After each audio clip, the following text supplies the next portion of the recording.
My beloved father passed away. He was a famous person. As I was conducting the funeral service as a mourner, my husband whispered to me in the middle of the service, "Hey, how much was your father's inheritance? Must be quite a lot, right?" I was crestfallen at the tone of his voice, which could not hide his excitement. Should he really be bringing this up now, and in the middle of his father-in-law's funeral? "Tell me without beating around the bush. Maybe you haven't confirmed it yet? If that's the case, I'll help out too." Man, I wish this funeral would wrap up already. At that moment, I reached my limit. Is that the kind of thing to say to someone grieving the loss of their father? I quickly suppressed my anger and responded like this. My father has debts, so I'm going to renounce my inheritance. At that moment, my husband, who had been speaking softly until then, suddenly raised his voice. "What? Then what was the point of getting married?" Huh? "I married you because you're the daughter of a famous celebrity, right? Otherwise, who would choose a plain woman like you?" I see. So that's your true nature. With that, my husband stormed out of the funeral hall, still seething with anger. However, a month later, he learned the truth and turned pale. My name is Heather Stewart. I'm a 28-year-old part-time housewife. I had a somewhat unusual upbringing. You see, my father is a well-known figure in the media. His stage name is Silas King. Think of him as an actor or singer. My mother married such a father at a young age and gave birth to me, her only daughter. My mother was a kind and beautiful person, and we were financially blessed, a happy family. However, when I was in elementary school, my mother became ill and passed away. At the time, my father and I grieved together. After that, my father tried his best not to show his sorrow in front of me. My father was a busy man, but he always made time for me. While he usually relied on my paternal grandmother and the maid, he always attended my school events. My father was my beloved pride and joy. However, as I entered adolescence, his presence sometimes felt like a hindrance. "I saw your old man on TV yesterday. Was he saying something like this?" From classmates who knew about my relationship with my father, I would sometimes get teased or have my father brought up. "Even though you're the daughter of that Silas King, you seem kinda plain. It's disappointing." There were times when I was subjected to expectations and disappointments without any say in the matter. I grew to dislike that and ended up saying to my father, "Don't come to school events, I hate you. I wish Mom were here instead." When I remember my father's hurt expression at that moment, my heart still aches, even now. As I entered high school, people around me started gathering around for my father's fame and money. "Hey, what's it like at Silas King's place?" "Let Heather treat us." "She's the daughter of a celebrity, so she must have some money, right?" I was only able to form an interpersonal relationship in this way. By that time, I had stopped resenting my father, but I was still only seen as the daughter of that Mr. Silas King. That was hard and sad for me. Wanting to change such an environment, I deliberately decided to apply to university in a rural area, even though I'm from New York City. My father told me, "I want you to stay in New York City." But I didn't change my mind. Going where nobody knew about my relationship with my father and accepting me for who I am. Such was my wish. In the end, my father understood and I was admitted, so I started living alone in a distant place from my father. My university life afterwards was enjoyable. I made sure not to let my secret slip, but I confided in close friends about my father's true identity. Everyone was surprised, but they didn't act obsessed. Instead, they quietly respected my privacy. Living apart from my father was lonely, but I finally attained the lifestyle I desired. Even afterwards, I stayed in frequent contact with my father, and he occasionally visited me in secret. "Heather, your dad is always on your side. Even though we're far apart, I'm always thinking of you." "Thanks, Dad. You can think about getting remarried or something now, okay? Dad, you're quite popular, you know." "No, for me, there's only ever been your mother for a lifetime. And as for children, you're all I need." I deeply respected such a father. As I spent my university life in the countryside, I began to develop an attachment to this place. and I decided I wanted to work here. My father supported my decision, so I landed a job at a major company in the countryside. At my workplace, I didn't disclose that I was Silas King's daughter. Therefore, everyone treated me like a regular person. I worked hard for a few years. Before I knew it, I was in my mid-20s and still single. Although I had a boyfriend during college, we had long since parted ways. I started thinking maybe it's time to start dating someone. Thinking about such things, I decided to join a local working professionals social club, hoping it would be a chance to meet new people. There I met Sean, who later became my husband. Heather, actually, I've been interested in you for a while. If you're okay with it, could we exchange contact information? When Sean, whom I had only regarded as a member of the club, said that, my heart raced. We exchanged contact information and started dating.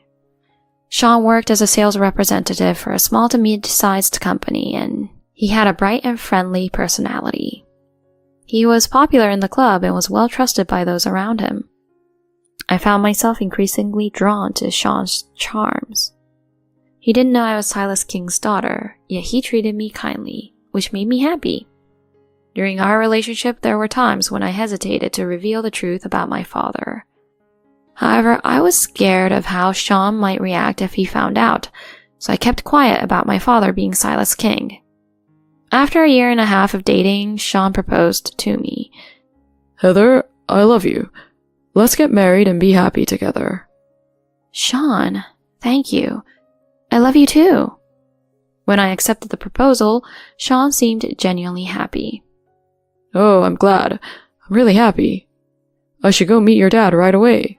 He's a single parent, right? Yeah, that's right, but meeting my dad might be a bit surprising. Huh? Your dad? Why? Let's just meet him first. He's a kind person. And so, without revealing that my father was Silas King, I decided to introduce Sean to him. When we arrived at my family's home in New York City, Sean was speechless. Wow, this is an amazing mansion. Are you a rich heiress? Well, let's just go inside and meet my father for now, okay? When Sean saw my father, he was so shocked he almost lost his balance. Could it be Mr. Silas King? Nice to meet you, Sean. I've heard about you from my daughter. Seeing his surprise, my father smiled and eased his tension. I've heard that you've been good to my daughter without knowing she's mine. I want her to be happy because I've caused her pain in the past because of me. I can trust a young man like you with her. Mr. King, Dad, I'll make sure to make Heather happy. Listening to the conversation between my father and Sean, I felt happy. I'm glad I chose him over someone superficial. I'm sure we'll be happy from now on. I believed that without any doubt. After returning to the countryside where we originally lived, we registered our marriage. We received blessings from both families and had a small wedding ceremony with only close relatives. Renting an apartment, Sean and I began a happy life together. That's what I thought, but reality was different. Sean didn't do any household chores at all. Even though we both worked, he ignored my requests to share the tasks. He pushed everything onto me. What's more, just 3 months after our marriage, Sean suddenly said this. I quit my job, Heather. From now on, I'll be a full-time house husband. Huh? What about me? What about money? Well, if we're in trouble, just ask your dad for help. Are you saying I can take advantage of my father because he's famous? Even when I was angry, Sean just smirked and shrugged it off. And even as a full-time husband, Sean didn't do any chores. Instead, it seemed like he went out somewhere to play while I wasn't around, and then he'd ask me for money. I was really troubled by all of this. So I ended up venting about Sean's foolishness to my father over the phone. He suddenly quits his job, he's never home, I'm really in trouble. My father then soothed me. Well, married couples should help each others out, so let's wait and see for a while. Yeah, you're right. Thank you. Dad, take care of yourself at work too. At that time, I didn't imagine that those would be our last words to each other. 1 month later, while I was at work, I received a call from a hospital in New York City. Your father was rushed to the emergency room due to a heart attack. I'm sorry, but... My mind went blank, and I accidentally dropped my phone. I then took Sean and headed immediately to New York City. By the time we arrived, my father had already become cold. The cause of death was an unknown heart failure. I cried while clinging to my father. Even though I haven't been filial to him, to suddenly pass away like this. However, I can't keep grieving forever. I began preparing for the funeral. I talked with my father's manager, and it was decided that the funeral would be a private affair for relatives only, while the agency would hold a separate farewell events for the fans. My father's passing was reported in the news, and social media was filled with lamenting voices. I once again realized that my father was a beloved figure to many. On the night of the wake, I went back to my parents' home to fetch some necessary items. As I opened the drawer in my father's study, I was astonished by what I found there. There was something extraordinary in it. The day of the farewell ceremony arrived. As a mourner, I was busy moving around. Sitting in the seat of the bereaved, I lowered my head to the relatives offering condolences. Beside me sat Sean, and when no one else was around, Sean discreetly whispered something in my ear. Hey, how much was your father's inheritance? Must be quite a lot, right? I was crestfallen at the tone of his voice, which could not hide his excitement. Should he really be bringing this up now? And in the middle of his father's-in-law's funeral? Maybe you haven't checked yet? Well, if that's the case, I can help out too. I wish this funeral would end soon. I reached my limit at this moment. Are those the words to say to me grieving the loss of my father? I quickly suppressed my anger and retorted. I'm going to renounce my inheritance because my father has debts. Huh? He was a celebrity, so he seems to have been reckless with money. It's troubling, isn't it? When I said that, my husband, who had been speaking softly until then, suddenly raised his voice. Huh? Then what's the point of being married? Huh? I married you because you're Silas King's daughter, you know? Otherwise, who would choose a plain girl like you? I see. So that's your true nature. Yeah, that's right. I got close to you after researching your identity on the internet. I've been good to you all this time because I thought I could get a share of your parents' wealth. What a disappointment it turned out to be. It turned out that Sean knew my father's true identity from the beginning and approached me knowing it. I was both shocked and deeply disappointed. Was his surprise during the first meeting with my father all an act? He had been deceiving me all along, even during our relationship. Is that all you have to say? He then told me in response to my question. There's no use for you anymore since you won't inherit anything. I'll send you divorce papers, so don't come back to that house again. I see. Understood. Let's get divorced. Sean kicked the folding chair hard and stormed out of the funeral hall. Without trying to stop him, I lowered my head in the bustling hall and proceeded with the funeral. By the time the funeral settled down, the signed divorce papers had arrived at my parents' house. During Sean's absence, I returned to the countryside once and sent my belongings to New York City, submitting my resignation to the company. And so I ended up leaving the town I had lived in for many years. 1 month after submitting the divorce papers, my ex-husband called me several times, but I naturally ignored him. When I went shopping and returned, Sean was standing in front of my parents' house. What do you want now? Hey, why are you living here anyway? Sean yelled at me, spitting foam from his mouth. Considering the neighbors, I reluctantly let Sean into the house. With the housekeeper present, it should be fine for now. As soon as we entered the living room, Sean started up again. So, explain it. If you've renounced your inheritance, you shouldn't be able to live in this house, right? You told me about your father's debt, didn't you? That's when I calmly replied. Oh, that? That was a lie. Huh? I told Sean calmly, and his eyes opened wide. I wouldn't tell the truth to a husband who brings up inheritance during the funeral, would I? My father didn't have any debt. The inheritance is all mine. Huh? How much? Oh, just a few million. Sean turned pale. Why would you lie like that? Weren't we a couple? A couple, huh? Didn't you confess that you approached me after finding out I was Silas King's daughter? Were you after the fortune from the start? That's why you suddenly quit your job right after we got married. That's... If you had been a sincere husband regardless of my father, maybe I would have told you the truth. We might have used the inheritance together, but you weren't like that. And that's not all. As I calmly told him, Sean exploded in anger.